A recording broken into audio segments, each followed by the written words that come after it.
दोस्तों इस वीडियो में हम बात करेंगे प्रतियोगी परीक्षाओं में पूछे जाने वाले प्रश्नों को। दोस्तों यदि आप मेरे चैनल पर नए हैं तो चैनल को सब्सक्राइब करें, शेयर करें और वीडियो को अंत तक देखें। प्रश्न देख लेते हैं। भूगोल का जनक किसे कहा जाता है? तो इसका सही जवाब हो जाएगा आपका Hecataeus. That means D option जो होगा बिल्कुल करेक्ट हो जाएगा। अगला प्रश्न देख लेते हैं। अगला प्रश्न क्या है? भू आकृति विज्ञान का जन्मदाता किसे माना जाता है या किसे कहा जाता है?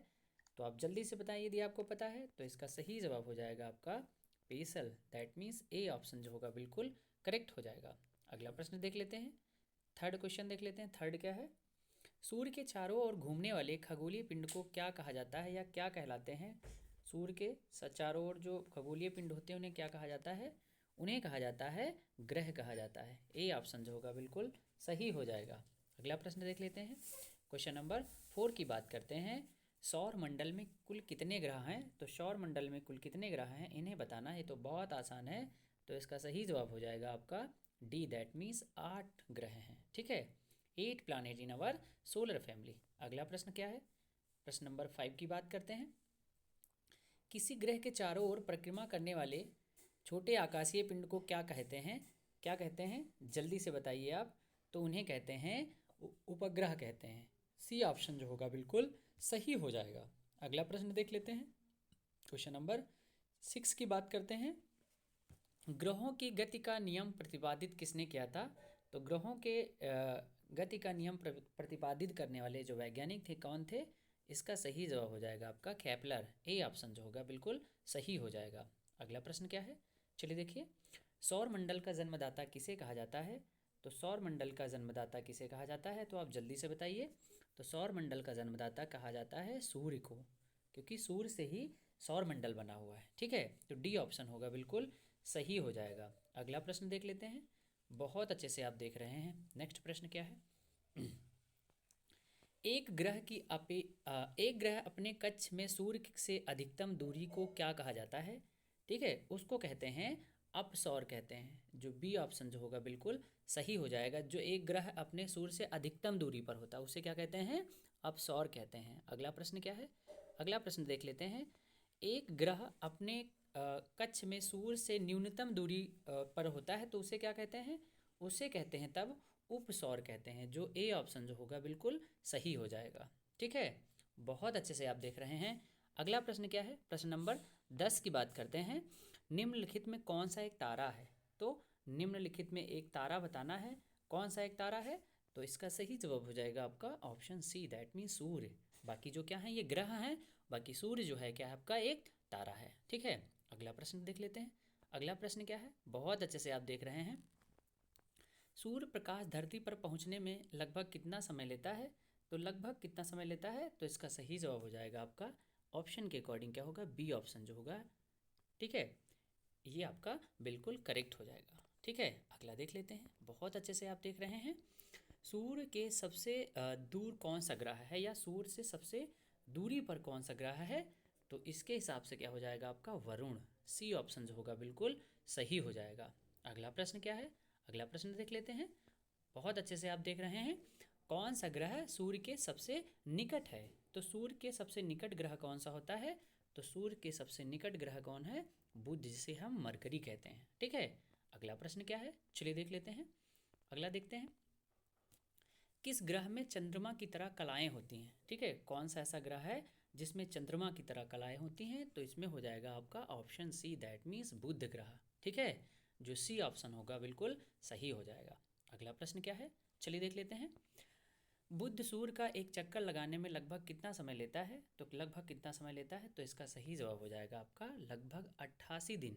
88 दिन जो है बुध जो है सूर्य का एक चक्कर लगाने में समय लगा देता है। अगला प्रश्न क्या है? अगला प्रश्न देख लेते हैं। बहुत अच्छे से आप देख रहे हैं।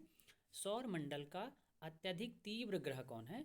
मतलब कि अत्यधिक तीव्र मतलब जो सबसे ज़्यादा तेज चक्कर लगाता है सूर्य का चारों ओर। तो इसका सही जवाब हो जाएगा आपका बुध, जिसे हम मरकरी कहते हैं। ठीक है, मरकरी जो है। अगला प्रश्न क्या है? अगला प्रश्न देख लेते हैं। निम्नलिखित में किस ग्रह को पृथ्वी की बहन कहा जाता है? तो कौन से ऐसे ग्रह को पृथ्वी की बहन कहते हैं? इन्हें कहते हैं शुक्र ग्रह को। ठीक है, बी ऑप्शन जो होगा बिल्कुल सही हो जाएगा। अगला प्रश्न क्या है? दो ग्रह जिनके उपग्रह नहीं हैं, 2 ऐसे ग्रह नाम बताइए जिनके कोई उपग्रह नहीं है, तो कौन सा होगा? ये हो जाएगा आपका बी ऑप्शन, दैट मीन्स शुक्र और बुध जो ऐसे ग्रह हैं, ठीक है। मरकरी और जिन्हें वीनस कहते हैं, जिनके कोई सैटेलाइट्स नहीं है, ठीक है। अगला प्रश्न क्या है? बहुत अच्छे से आप देख रहे हैं। अगला प्रश्न एक ले लेते हैं। किस ग्रह को शाम का तारा या भोर का तारा कहा जाता है? तो कौन सा होगा? ये तो बहुत आसान है, तो इसका सही जवाब हो जाएगा आपका शुक्र ग्रह, ठीक है।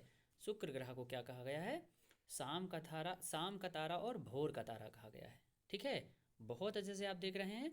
अगला देखिए, क्वेश्चन नंबर 20 की बात करते हैं। पृथ्वी की उपसौर स्थिति किस महीने में होती है? जो उपसौर अभी मैंने पढ़ाया है, उपसौर और अपसौर। उपसौर कौन से महीने में होती है, इसको बताना है। तो उपसौर जो होती है वो आपकी होती है जनवरी महीने में। तो 20 का जो होगा बिल्कुल ए ऑप्शन सही हो जाएगा, दैट मीन्स जनवरी, ठीक है। अगला प्रश्न क्या है? अगला प्रश्न देख लेते हैं। पृथ्वी की आंतरिक संरचना के संबंध में महत्वपूर्ण जानकारी का स्रोत क्या है? तो पृथ्वी की आंतरिक संरचना में, ठीक है, पृथ्वी की आंतरिक संरचना में संबंध में महत्वपूर्ण जानकारी, ये लोग आप लोग कमेंट करके आप बताइए क्या होगा, इसको बताइएगा। इसका सही जवाब हो जाएगा आपका डी ऑप्शन, दैट मीन्स भूकंप विज्ञान कहते हैं, ठीक है। डी ऑप्शन जो होगा बिल्कुल सही हो जाएगा। अगला प्रश्न क्या है? पृथ्वी के भूपर्पटी में कौन सा तत्व प्रचुर मात्रा में पाया जाता है? पृथ्वी के भूपर्पटी में सबसे ज़्यादा मात्रा में पाया जाने वाला तत्व कौन है? तो हो जाएगा आपका एल्युमिनियम, ठीक है, जिसको हम क्या कहते हैं? एल कहते हैं, एल्युमिनियम, ठीक है। अगला प्रश्न क्या है? अगला देख लेते हैं। 23 क्वेश्चन क्या है? निम्नलिखित नगरों में कौन सा एक भूमध्य रेखा के सबसे निकट है? तो उसको बताइएगा कौन सा है? निम्नलिखित नगरों में कौन सा भूमध्य रेखा के सबसे निकट है? तो इसके सबसे ज़्यादा निकट होने वाला कौन सा है? ये हो जाएगा आपका सिंगापुर, ठीक है। ए ऑप्शन जो होगा बिल्कुल सही हो जाएगा। अगला प्रश्न देख लेते हैं। अगला प्रश्न क्या है? बहुत अच्छे से आप देख रहे हैं। निम्नलिखित में किस देश से होकर कर्क रेखा नहीं गुजरती है? तो इसको बताना है कौन से ऐसे कर्क रेखा नहीं गुजरती है। तो इसका सही जवाब हो जाएगा आपका क्या होगा? आप कमेंट करके बताइए। तो ए ऑप्शन जो होगा जायरे, ठीक है। जायरे ऐसा जो है देश है जहाँ से कर्क रेखा नहीं गुजरती है। अगला प्रश्न क्या है? अगला प्रश्न देख लेते हैं। अंतर्राष्ट्रीय दिनांक रेखा, ठीक है, कहाँ से होकर गुजरती है? तो कहाँ से होकर गुजरती है? तो कहाँ से गुजरती है? वो गुजरती है आपके लगभग 180 डिग्री से होकर गुजरती है अंतर्राष्ट्रीय दिनांक रेखा। ओके स्टूडेंट्स, बहुत अच्छे से आप देख रहे हैं। यदि आप मेरे चैनल पर नए हैं तो चैनल को सब्सक्राइब करें, शेयर करें और वीडियो को अंत तक देखें। अगला प्रश्न क्या है? ग्रीनविच किस देश में है? जो ग्रीनविच टाइम है वो किस देश में है, इसको बताना है। तो वो कहाँ है आपका? वो है आपके यूके में, दैट मीन्स ए ऑप्शन जो होगा बिल्कुल सही हो जाएगा। अगला प्रश्न क्या है? अगला प्रश्न देख लेते हैं। 27 क्या है? एक देशांतर को पार करने में दो स्थानों के स्थानीय समय के बीच का अंतर क्या होता है? क्या होता है? लगभग होता है आपका 4 मिनट का अंतर होता है। कितना होता है? 4 मिनट का अंतर होता है, जो सी ऑप्शन होगा बिल्कुल सही हो जाएगा। अगला प्रश्न क्या है? भारत का प्रमाणिक समय किस स्थान से निश्चित किया जाता है? तो प्रमाणिक समय किस स्थान से निश्चित किया जाता है, इसको बताना है। तो ये जो है आपका कहाँ से लिया गया है भारत में? वो हो जाएगा आपका इलाहाबाद। इलाहाबाद से प्रमाणिक समय जो है निश्चित किया जाता है भारत के, ठीक है। अगला प्रश्न क्या है? अगला प्रश्न देख लेते हैं। भूपृष्ठ का कितना प्रतिशत भाग औषधि सेलों से ढका हुआ है? तो कितना परसेंट भाग लगभग जो है वो लगभग आपके 75% जो है भाग जो है भू पृष्ठ का जो भाग है वो औषधि सेलों से ढका हुआ है, जो बी ऑप्शन होगा बिल्कुल सही हो जाएगा। अगला प्रश्न क्या है? अगला प्रश्न देख लेते हैं। कोयला किस चट्टान में पाया जाता है? तो कोयला पाया जाता है किस चट्टान में? कोयला पाया जाता है आपके परतदार चट्टान में, जो ये ऑप्शन जो होगा बिल्कुल सही हो जाएगा। ओके बच्चों, यदि आपको वीडियो अच्छी लगी है तो वीडियो को लाइक करें, शेयर करें और वीडियो के अंत में एक छोटा सा कमेंट जरूर करिएगा। धन्यवाद। जय हिंद, जय भारत।